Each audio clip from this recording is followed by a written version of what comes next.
So, what does recovery really feel like? Today, we're diving into a raw, incredibly personal diary from a bone marrow transplant recipient, and we're going to follow along during one pivotal month in his journey back to health.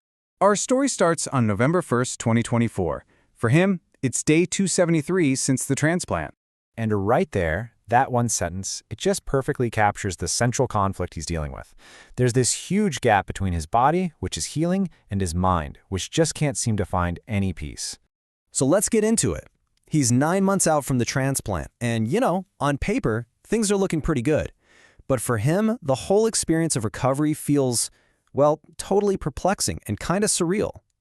And you can really see that stark contrast here. Physically, he feels great. He's getting his strength back. He can even take the stairs 2 at a time. But mentally, it's a completely different story. He's just stuck in this loop of anxiety, terrified that it could all go wrong again, just like it did back in 2023. And this feeling of disorientation, it's not just in his head, it's physical too. I mean, imagine being a certain weight for your entire adult life, for 56 years, and then suddenly you're just lighter. It's like his new bone marrow has hit the reset button on his entire body. So while this whole internal battle is raging, he's also living under this constant medical microscope. Every single checkup is this high-stakes moment, filled with a mix of hope and, honestly, a lot of dread. Take November 7th, for instance. The results come back, and it is a classic mixed bag. The really good news? His main blood counts, white blood cells, hemoglobin, platelets, they all look break. That's a huge win. But then you look at the other numbers for his liver, cholesterol, and iron, and they're concerning. They point to future treatments that, for right now, have to be put on hold. And this just highlights one of the most frustrating parts of recovery, doesn't it?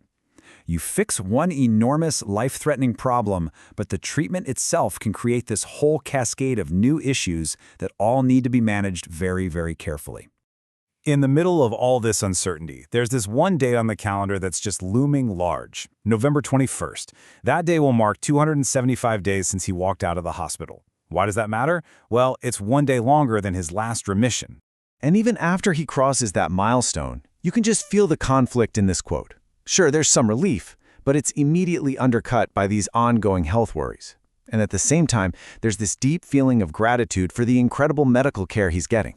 As if all of that wasn't enough to deal with, November throws another, very real, very concrete challenge his way. He needs to have surgery. So what's happened is a cataract, a clouding of the lens in his eye, has formed, and it's the direct side effect of his past cancer treatments. The road to getting it fixed is all laid out here with a series of really important appointments. And this question right here, this was his number one fear. He'd had surgery on his other eye before, and he really struggled to keep it still, which, as you can imagine, created a ton of stress for everyone. The solution, though, is this pretty amazing piece of medical tech. It's called an intraocular lens, or IOL. It's a tiny artificial lens that's going to replace his natural, clouded one and hopefully restore his vision. All right, so the big day arrives. It's November 27th, day 299 post-transplant. The actual operation is unbelievably quick. I mean, we're talking about 10 minutes, start to finish. It's this incredibly precise, high-tech dance of numbing the eye, using sound waves to break up the old lens, suctioning out the pieces, and then popping in the new one. But here's where his recovery gets a little strange. Right after the surgery, for about an hour, he can see surprisingly well. But then, a few hours later, his vision just clouds over completely.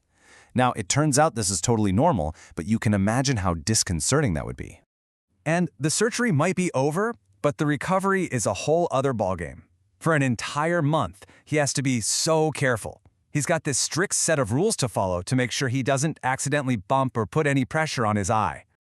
Okay, so with the surgery now behind him, the last few days of November become all about adjusting to a new way of seeing the world. And that's meant both literally and figuratively. And you can see the progress pretty clearly, day by day. By the third day, that white haze is mostly gone, and he can already see things up close better with the new lens than he can with his other eye. But here's the really fascinating part.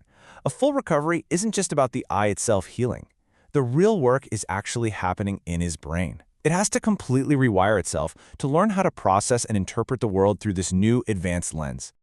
So that brings us back to where we started. After a month spent facing down old fears and taking on new challenges, he literally has a new physical perspective on the world. But the big question that remains is, will this finally lead to that new mental perspective, the serenity that he's been searching for all along?